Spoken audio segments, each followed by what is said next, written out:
تمام جماعتیں ایکسکلوڈنگ یہ جو نالائق اور نااہل جماعت ہے اس کے علاوہ مل کر بیٹھ کر ان مسائل کو حل کرنا ہوگا. یہ اس کی حقیقت ہے. سو بیسکلی اگر آپ لوگ گورنمنٹ میں نیکسٹ آتے ہیں تو آپ اوپن ہوں گے اگر آپ کو لگتا ہے کہ کوئی ایکسپرٹ ہے اور کسی اور جماعت سے اس کا تعلق ہے لیکن وہ بہترین پرسن فار جاب ہے تو آپ اس کو وہ جاب آفر کریں گے یا وہ پوزیشن آفر کریں گے ان دا جی بالکل. یہ شہباز شریف ہی ہے صاحب نیشنل نے کنسنسس گورنمنٹ. کہا تھا جی انہوں نے یہ کیٹیگوریکلی کہا تھا that he personally believes, یہ ان کا ذاتی رائے ہے کہ جو اس وقت حالات ملک کے ہیں وہ تمام جماعتوں کو ایک نیشنل کنسنسس کے ساتھ ان مسائل کا حل کرنا پڑے گا. سو بلاول بھٹو نے کہا ہے کہ امید ہے کہ پی ڈی ایم میں شامل تمام جماعتیں استعفے دیں گی اور پھر مارچ کریں گی. کیا یہ رائے آپ لوگوں کو پسند آئی ہے؟ آپ اس پہ عمل کریں گے؟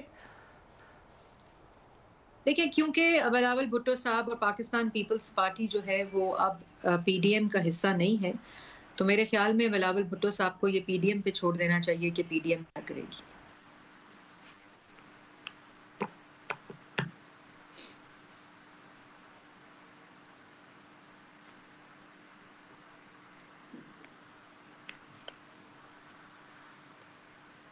ہیلو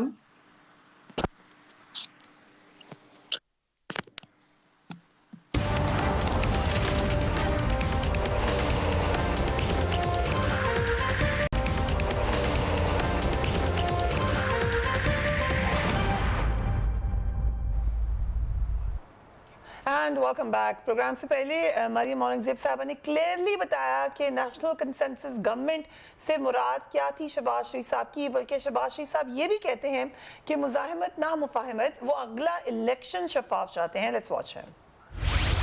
نہ مفاہمت نہ مزاحمت، ہمیں شفاف الیکشن چاہیے، ہمیں قانون کی حکمرانی چاہیے.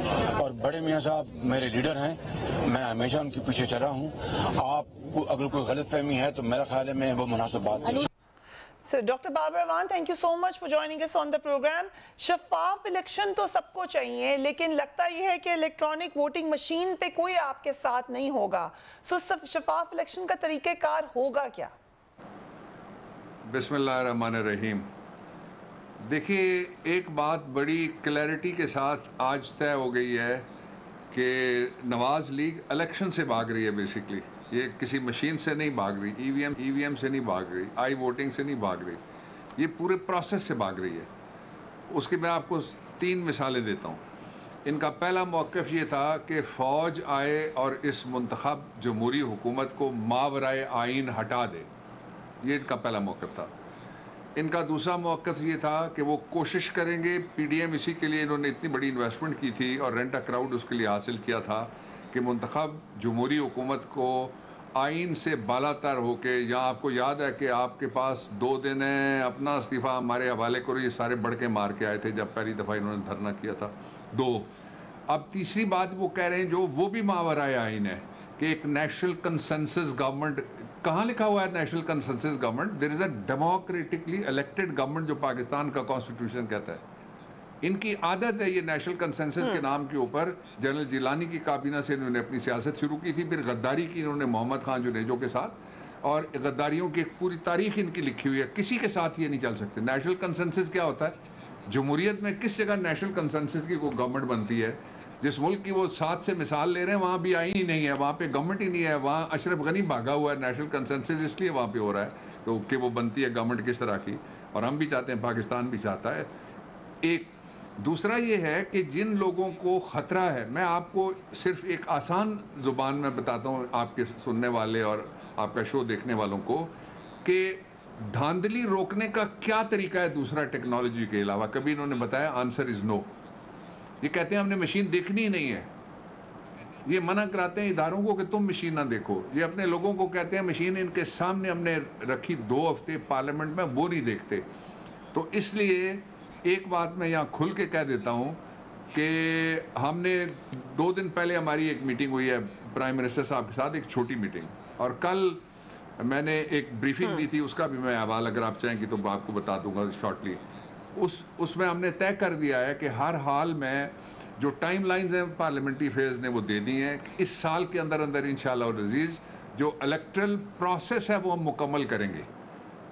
ہم ان کے ساتھ بیٹھے ہوئے ہیں جو پارلیمانی کمیٹی ہے قومی اسمبلی کی, اس میں ہم ان کے ساتھ بیٹھے ہوئے ہیں جو سینٹ کی پارلیمانی کمیٹی ہے.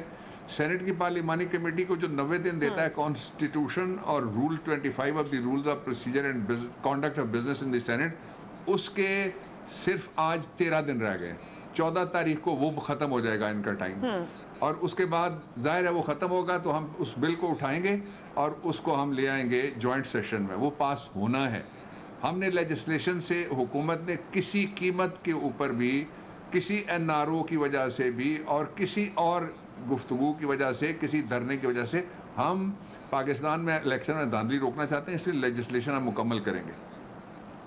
اور ان کو آفر لیکن اس میں اعتزاز احسن صاحب کا بھی اوپینین سن لیں. جی, یہ تو پی ایم ایل این کی بات ہو گئی. اعتزاز احسن صاحب نے کچھ عرصہ پہلے میرے پروگرام میں آ کے کہا تھا کہ یہ اچھی چیز ہے, اس پہ پیپلز پارٹی آن بورڈ آئے, مگر کل وہ بھی ریزرویشنز تھیں, اور ذرا سن لیجئے.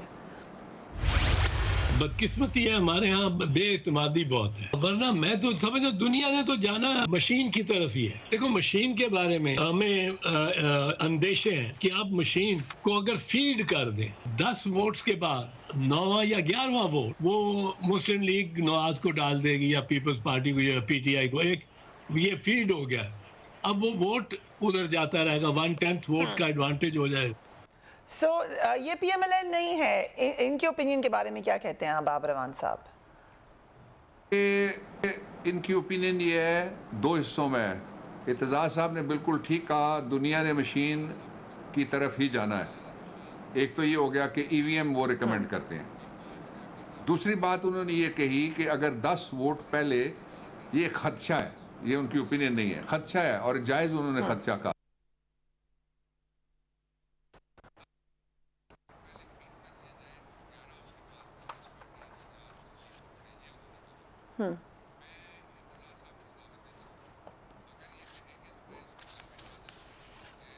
ان کا لا آفس ہو جائے, میرا لا آفس ہو جائے, سیاست ایک طرف رکھتے ہیں, یہ دین ایک دفعہ دیکھیں. اس لیے میں یہ بات کہہ رہا ہوں کہ اس وقت جو مشین ہے وہ ہے پروٹوٹائپ, ایک نمونہ ہے جو پاکستان کے اندر Ministry of Science and Technology نے قومی اداروں کی مدد سے بنائی ہے. اس کے مقابلے میں 5 اور مشینیں ہیں جو پچھلے اب 2 دن پہلے غالباً اور 4-5 دن پہلے میں نے اس کا دیکھا تھا, اور انہوں نے یہاں پہ پہلے کام بھی کیا ہوا ہے الیکشن کمیشن آف پاکستان کے ساتھ. باہر کی جو کمپنیاں ہیں 5-6 مشینیں وہ ہیں جو وہ آئی ہوئی ہیں جنہوں نے کمرشل پروڈکشن کر کے دنیا کے مختلف علاقوں میں الیکشن, ملکوں میں الیکشن کروائے ہیں, پچھلے سال بھی کروائے ہیں. وہ مشینیں بھی آئی. تو جو میں آپ کو سادہ لفظوں میں 3 لائنیں اس پہ بولتا ہوں. مشین خالی ہوگی سب کے سامنے, 0 سے وہ شروع ہوگی مشین, اور پہلا ووٹ جب پڑے گا تو اس پہ لکھا ہوا آئے گا فلانے کا ووٹ آیا, یہ پہلا ہو گیا, اس لیے کہ اس کے ساتھ کاؤنٹر لگا ہوا ہے. اس کے ساتھ ایک کٹ ہوگی جو گرے گی باکس کے اندر, ٹرانسپیرنٹ بیلٹ باکس ہوگا. اس لیے وہ اس میں 4 گارنٹیاں ہیں کہ بندہ پہلے آیا, اس نے آ کے اپنا شناختی کارڈ پیش کیا, اس کو پہچانا گیا, جو مشین ہے اس نے کہا کہ یہ جینوئن ووٹر ہے, اب اس کے لیے ووٹ ڈال سکتا ہے. ایک ووٹ ڈالنے کے بعد مزے کی بات یہ ہے, جتنی مشینیں میں نے دیکھی ہیں ان میں پروویژن ہے کہ وہ شخص پورے پاکستان میں کہیں بھی دوسرا ووٹ نہیں ڈال سکتا. 2 تیسری بات یہ ہے کہ جب وہ ووٹ ڈالے گا اگر ووٹ اس سے غلط ہو گیا تو اس کو وہ کریکٹ اسی جگہ کھڑے کرے گا. تو مشین میں جو انہوں نے خدشے کا اظہار کیا ہے, اعتزاز احسن صاحب میرے وکیل بھائی ہیں, جب بھی یہ چاہیں آئیں, ہم ان کو مشین دکھاتے ہیں, خدشہ اپنا دور کر لیں, اور یہ پھر اپوزیشن کو بتائیں کہ میں نے مشین دیکھ لی ہے, آپ بھی مشین دیکھ لیجئے. مشین دیکھنے میں کیا عرض ہے, رائٹ. لیکن آپ نے بڑی وثوق سے ابھی سٹیٹمنٹ دیا ہے, اور وہ ذرا سن لیتے ہیں, بابر امان صاحب کا سٹیٹمنٹ بھی سنائیے.